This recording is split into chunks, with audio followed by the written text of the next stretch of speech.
Gift and penance are not to be relinquished but should be performed. For yagna, dan, gift, and tapas, penance, are purifiers of the wise.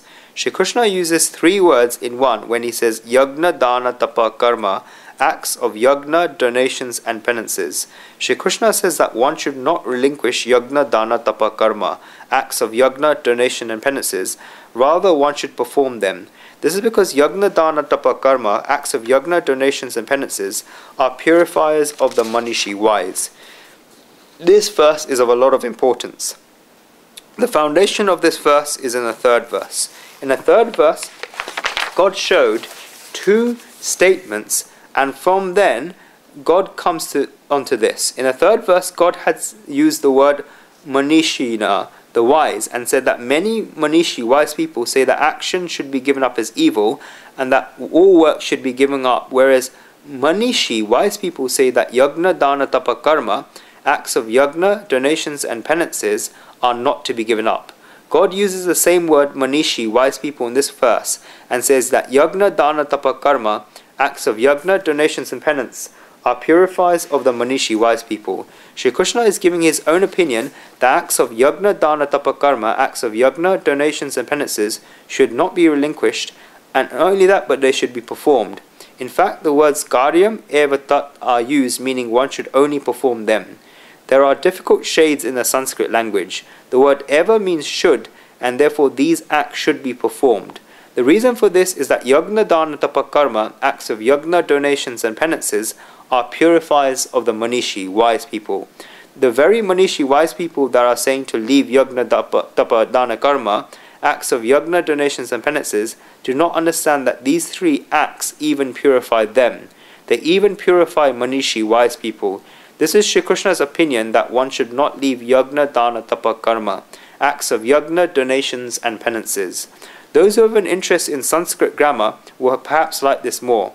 In the first line of the fifth verse, God uses just one verse to describe three things: yagna, dana, tapa, karma, acts of yagna, donations, and penances, and then said that these should not be relinquished. He said that one should perform these three. And in the third line, Shri Krishna said these three words as three separate words rather than one. He said yagno, danam, tapas, jaiva, yagna, donations, and penances. This means that those people who relinquish leave all these three things at once. Because a person leaves all these three things together, God has put them together as one word: yagna, dana, tapa, karma, acts of yagna, donations, and penances. But then when Shri Krishna talks about each of them purify a person, then he uses three separate words rather than one: yagno, danam, tapas, jaiva, yagna, donations, and penances. Shri Krishna is trying to say that their power is so much that each of them on their own can purify a person. If there is yagna alone, then it can purify a person, and it can purify a manishi, a wise person. If there is donations alone, then it can also purify a manishi, wise person. The power of purity is as great in each of them. That is why what they do to intellectual people, they purify them. How does yagna purify a person? We understood the concept of yagna a lot in detail in the third and fourth chapters of the Gita. Three things come in a yagna: dev puja, worship of the gods; sangati karnam, gathering people together for a noble purpose; and danam, donations. Those who worship the gods attain the qualities of the gods. The qualities of gods come to them and their lives become purified. Devo bhuttvaya devam. Because of sangati karnam, gathering people together for a noble purpose, when like-minded people get together, then this affects the vibrations of the thoughts, purifying us, and by seeing other people's lives, we get the inspiration of doing good activities which purifies us. And with dhanam, donations, the attitude of being pleased on giving something away is dhanam, donations, whereas the attitude of feeling burdened on giving something away is bargain. There is a difference between the two. In both dhanam, donations, and bargaining, we are giving something away.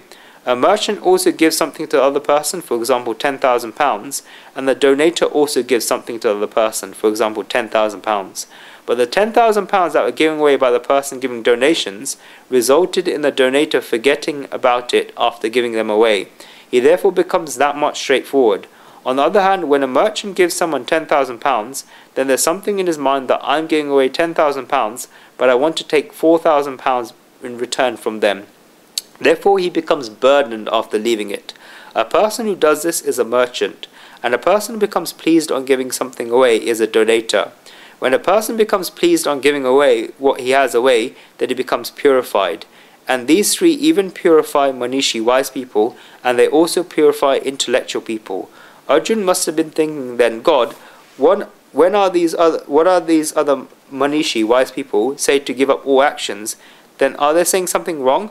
Shri Krishna will tell Arjun that no, these people are not saying the wrong thing. I'll clarify this further in the next verse. Etani